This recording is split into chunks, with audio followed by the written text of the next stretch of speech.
I have a lot of weeding to do. These are ground cover.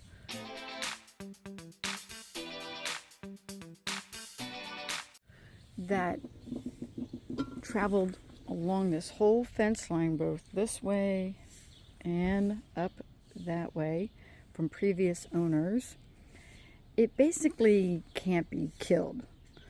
I did at one point put like vinegar and salt water back here to try to kill off most of it, but it can't be killed. So instead of getting overwhelmed by it, I have to weed it every year. I let it grow for a little bit so I can see where it is, and then I start pulling it out and neatening up my garden beds. But this is a season-long battle, so I have to keep doing it, but I don't let it overwhelm me at all. So what I do is what I did over here is I had some time yesterday and I started pulling it out. And then every once in a while I see a little one like this, and I need to come in and pick it. And then oh, there's some more. Oh, I'm not even showing you what I'm doing here. So sometimes I move the mulch around and I get to where the babies are and I pick those. I just don't want any weeds at all, so I look around. Okay, oh, there's some more. And voila. So what I'm doing is just weeding it this way, and then I come back and inspect it. And I only take like a couple minutes. I'll be like, okay, I'm going to do it for 10 minutes or 15 minutes. I don't look at this and be like, oh my goodness, I have to spend hours and hours doing this. It can become overwhelming. And as gardeners, we want to enjoy our gardening, not just look at it as another chore, another thing on the to-do list. Look at this. These are getting ready to bloom. Can't wait. My white daisies. My hostas are growing back here.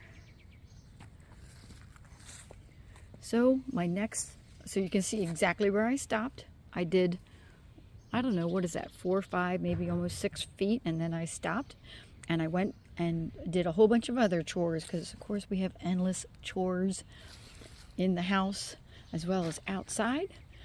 Another chore I have to do is come in and trim up the dead parts of my Dusty Miller.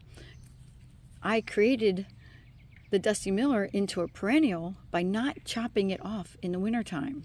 I have a whole video on that, about how do you do that. Here's another example.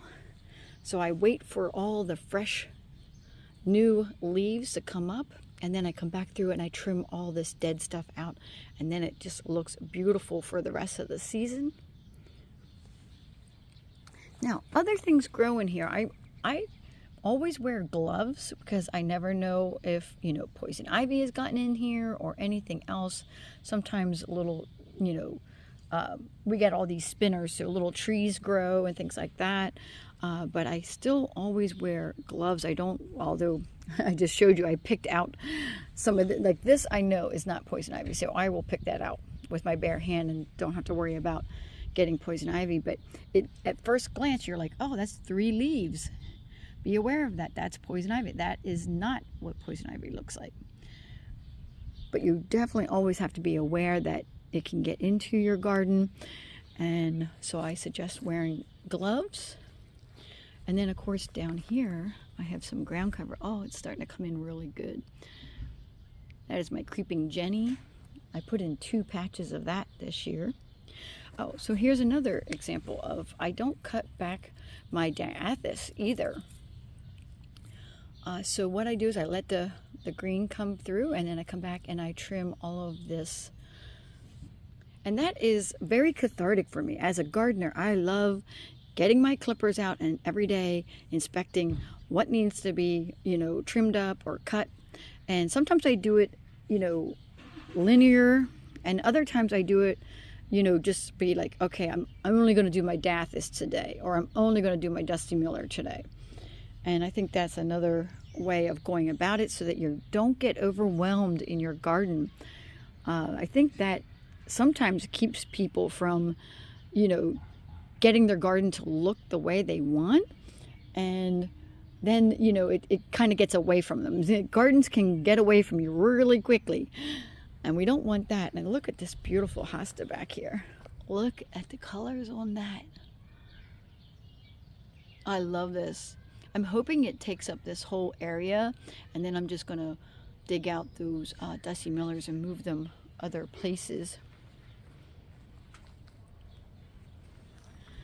Over here is what I call my toad nursery. It's 4 baby toad plants. I just put them right in a row together so that they can kind of be all together, in the hopes that all 4 of them survive.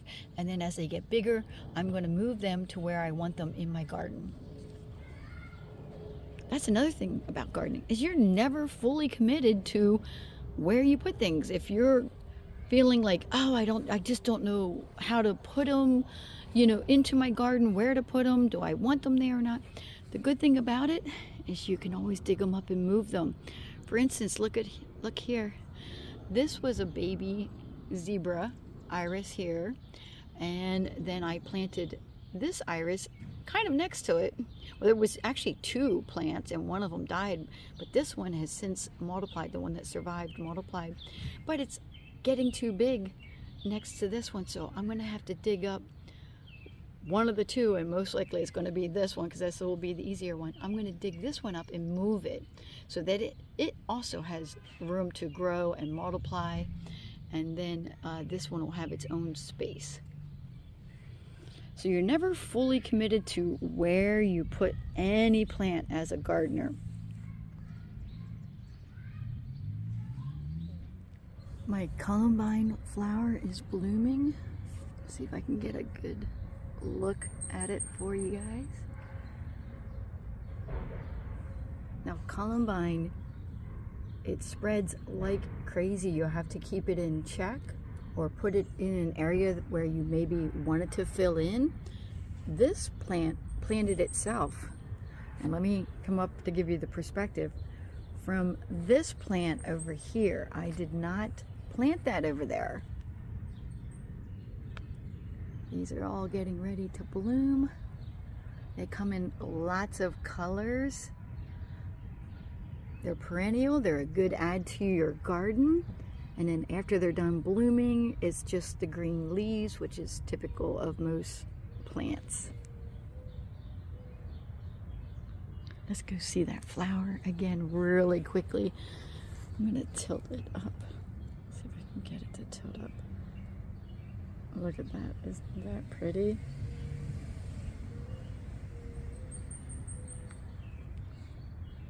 That's the reward of being a gardener, is you get to see things bloom.